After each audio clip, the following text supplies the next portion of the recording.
तंग आकर इस गलत बयानी से शरीफ लोग अलग हो गए इस कहानी से और आदमी आदमी का दुश्मन हो गया इस गंदी सियासत की मेहरबानी से। हाँ दोस्तों, मैं बात कर रहा हूँ इस गंदी सियासत की जो कि आज महाराष्ट्र के अंदर मराठा आंदोलन के अंदर भी घुस चुकी है और इस गंदी सियासत की वजह से एक शांतिपूर्ण चल रहा जो आंदोलन था उसका रूप अलग तरह से उग्र करने की कोशिश की जा रही है। जी हाँ, मैं डिटेल में एक एक चीज करके आपको उसकी पूरी बताऊंगा। सबसे पहले आप शुरू करते हैं कि ये मामला है महाराष्ट्र का जालना डिस्ट्रिक्ट अंबड तालुका और अत्रामाली सराठी ऐसा एक गांव है, उसके अंदर जरंगे पाटिल नाम के एक शख्स थे जिन्होंने मराठा आंदोलन के लिए मराठा लोगों को आरक्षण मिलना उसके लिए एक आमरण उपोषण चालू किया, सब लीगल प्रोसेस किया और उनके साथ दूसरे गांव के 7-8 लोग और जुड़ गए। इस तरह से कुल मिला के 10 लोगों ने एक आमरण उपोषण चालू किया 28/8/2023 के दिन। जी हाँ साथियों, आज इसको 6 दिन कंप्लीट हो गए और ये आंदोलन शांतिपूर्ण तरीके से चल रहा था। लेकिन जैसा मैंने पहले कहा, गंदी सियासत की वजह से ये आंदोलन का रूप आज महाराष्ट्र के अंदर उग्र रूप धारण कर लिया। अब इसका ये रीजन पूरा बताऊंगा मैं आपको, जो कि हमने पूरी तफ्तीश किए। हमारे वहाँ पे कुछ लोग गए, हमारे डेलीगेशन गया और वहाँ के लोगों से जब बातचीत की तो उसमें मालूम पड़ा कि ये आंदोलन शांतिपूर्ण तरीके से चल रहा था और इसको दूसरे लोगों के अपार समर्थन मिल रहा था और काफी लोग समर्थन में नजदीक आना शुरू हो गए थे। इस तरह की जब खबर प्रशासन को पड़ी और प्रशासन में ऊपर बैठे हुए जो गंदे राजनीतिक लोग हैं उनको पड़ी, तो उन्होंने क्या किया, वहां पर पुलिस की कम से कम 100 गाड़ियां या 70-80 गाड़ियां जो वहां के लोगों ने बताया 100 गाड़ियों के लगभग वो गांव के अंदर भेज दी और कुछ लोगों ने, उनके ही लोगों ने ये अफवाह फैलाने की कोशिश की कि ये जो गाड़ियां आई है ये लोग तुम्हारा जो आंदोलन चल रहा है, तुम्हारा जो उपोषण चल रहा है, इसको खत्म कराने आए हैं। तो इसकी वजह से वहां के लोगों में गलत सोच गई, गलत मैसेज गया और ये फैलाने वाले भी वही गंदी सियासत के गंदे लोग थे। फिर उन्होंने क्या किया, वहां के कुछ लोगों ने कि हमारा आंदोलन खत्म नहीं होना, हमारा आंदोलन नहीं बंद होना, इसके लिए कुछ लोगों ने एक टीम बनाई और वहां पे पुलिस को अंदर जाने से, वो आंदोलन तक पहुंचने से रोकने की कोशिश किए, जिसका परिणाम ये हुआ कि पुलिस को गैर समझ हुआ कि ये लोग हमें अंदर नहीं जाने देना चाह रहे हैं, जबकि उनकी जो आंदोलनकर्ता थे उनकी रेगुलर बातचीत डिप्टी सीएम वगैरह से हो रही थी और उनके अनुरोध पे वो आंदोलनकर्ताओं ने पानी का घूंट पीना शुरू कर दिया था। हालांकि वो आमरण उपोषण पे थे जिसमें पानी पीना भी चलता नहीं, लेकिन सीएम और डिप्टी सीएम के अनुरोध पे उन्होंने पानी शुरू कर दिया जिससे कि उनके जान बच जाए और वो कुछ दिन और चल सके। लेकिन ये गंदी सियासत ने क्या किया, एक दूसरे में मिसअंडरस्टैंडिंग क्रिएट किए आंदोलनकर्ता और पुलिस के अंदर, और जो सीएम डिप्टी सीएम है यहाँ के महाराष्ट्र के देवेंद्र फडणवीस, जो कि आज की कहानी के विलन है, वो विलन ने क्या किया कि पुलिस को ऐसा आदेश दिया कि ये आंदोलन को खत्म करने की पूरी कोशिश करो और इन पर लाठी चार्ज करो। जैसे ही उन्होंने लाठी चार्ज किया या लाठी चार्ज करना शुरू किया तो उसमें कई लोग घायल हुए, कम से कम 30 से 40 लोग घायल हुए। लेकिन गोदी मीडिया, बिका हुआ मीडिया और जो सरकारी मीडिया है उसने वो घायलों को दिखाया नहीं। फिर उसके विरोध में जब एक्शन का रिएक्शन हुआ तो उसमें कुछ पुलिस वालों के ऊपर भी हमले करे, उन्होंने पत्थरबाजी करे और पुलिस वाले घायल हुए। उसमें कोई डीएसपी साहब है सारंग साहब, वो भी घायल हुए। इसके अलावा और कुछ पुलिस वाले, कुछ महिला पुलिस गार्ड थे, वो भी घायल हुए। ये बात बिल्कुल ठीक है, लेकिन इसका मेन विलन देवेंद्र फडणवीस है, जिसकी वजह से ये पूरा मामला खराब हुआ। अब जब ये आंदोलन, इसके बाद में भी पूरी तरह से आंदोलन खत्म हो चुका था, वो ये मामला थोड़ा शांत हो चुका था, जालने के अंदर एक दुर्घटना हुई। जालने के अंदर जो प्रदर्शनकारी थे, प्रदर्शनकारी सुकून से प्रदर्शन कर रहे थे और प्रदर्शन खत्म करके घर को जा रहे थे। उसके बाद एक बहुत ही दुर्दैवी घटना घटी।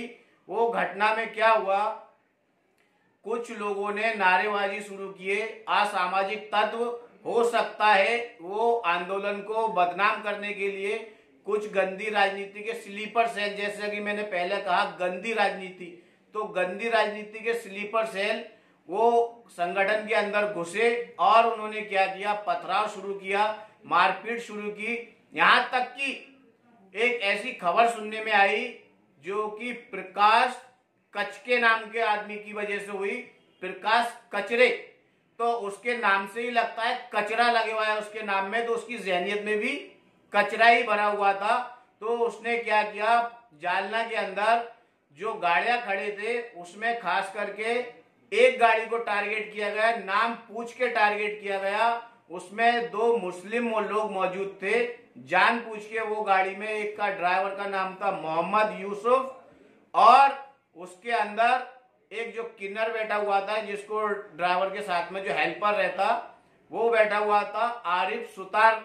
ऐसे 2 लोग थे, उनके नाम पूछे गए और नाम पूछ के वो गाड़ी में आग लगा दी गई, जो कि गाड़ी कर्नाटक से आई थी भंगार लेके जालने के अंदर। क्योंकि जालना जो है भंगार का और लोखंड का पूरे महाराष्ट्र में, हो सकता है पूरे भारत में लोखंड का सबसे बड़ा मार्केट है। यहाँ पे दूर दूर से भंगार आता है, तो भंगार की गाड़ी में आग लगा दी।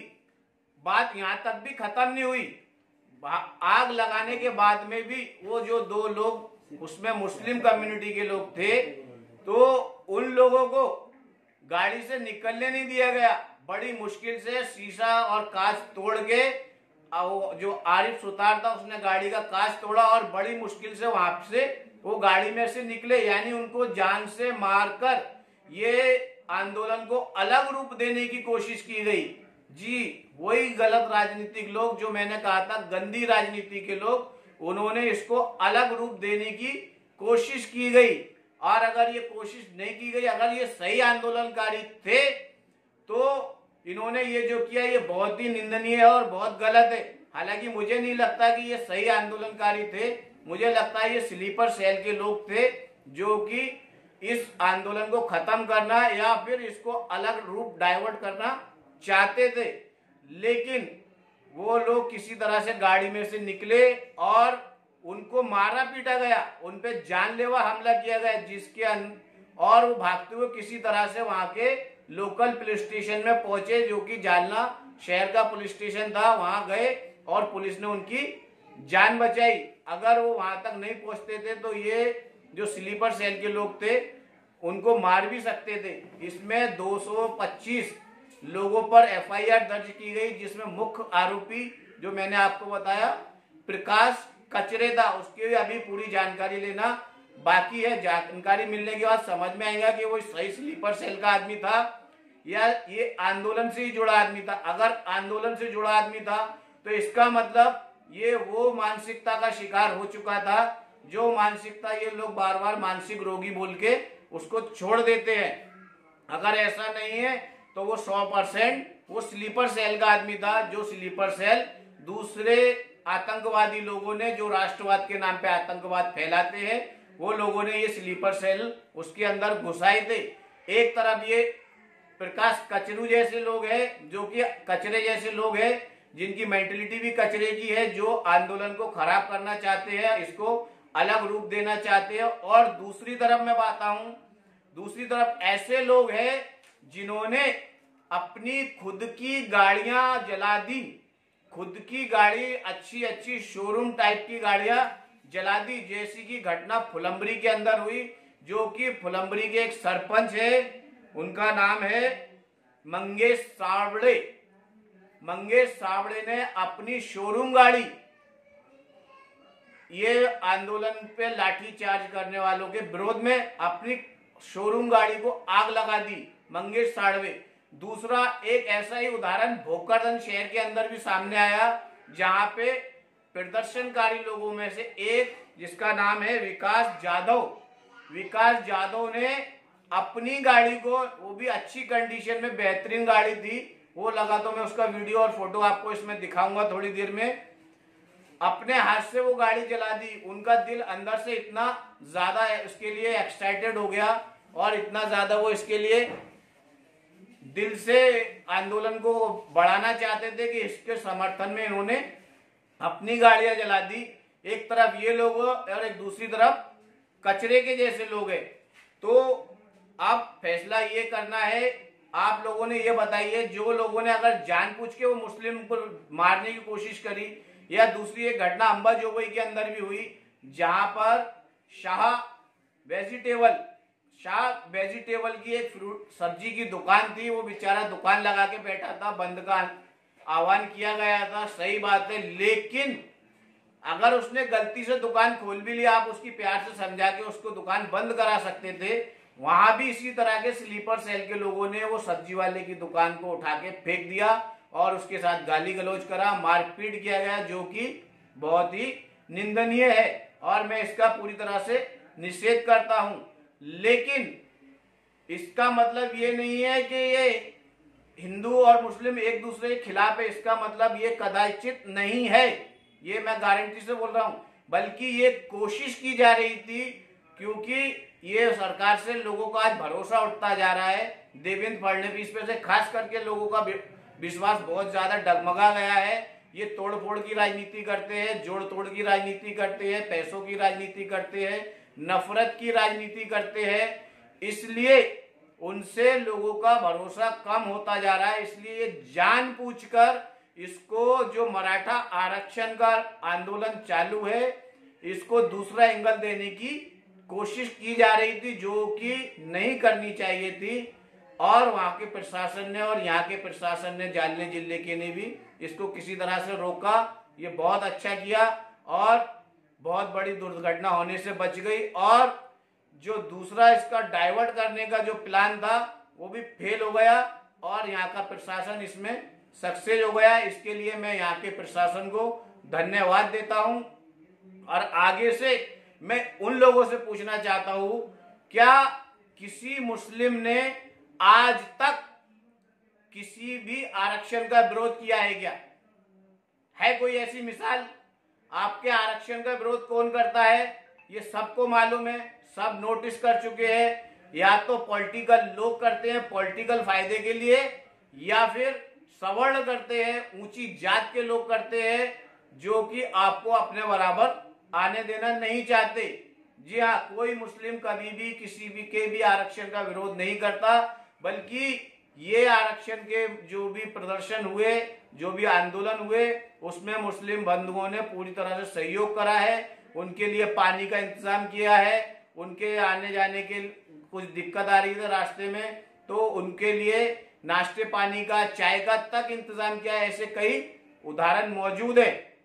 तो मैं चाहूंगा, ये जो डाइवर्ट करने वाले लोग हैं, जो इस तरह का डाइवर्ट करना चाहते हैं, मुद्दे को मुद्दे से भटकाना चाहते हैं, आप लोग मुद्दे से भटकिए नहीं और अपना जो आंदोलन है सही रास्ते में जा रहा है। आप अपने आंदोलन पे टिके रहिए, पूरे मुस्लिम बंधु आपके साथ है। और जो असामाजिक तत्व है या स्लीपर सेल पे या गंदी मेंटेलिटी के कीड़े हैं, इनसे अपने आंदोलन को बचाइए। इसके लिए मैं आप सबसे अनुरोध करता हूं और मुस्लिम भाइयों से भी अनुरोध करता हूं, क्योंकि ये जो मेंटेलिटी है, जानबूझ के आपको डिवाइड एंड रूल की पॉलिसी अपनाने की कोशिश की जा रही है, जो कि 2024 नजदीक है, उसके लिए ये प्लान चालू है।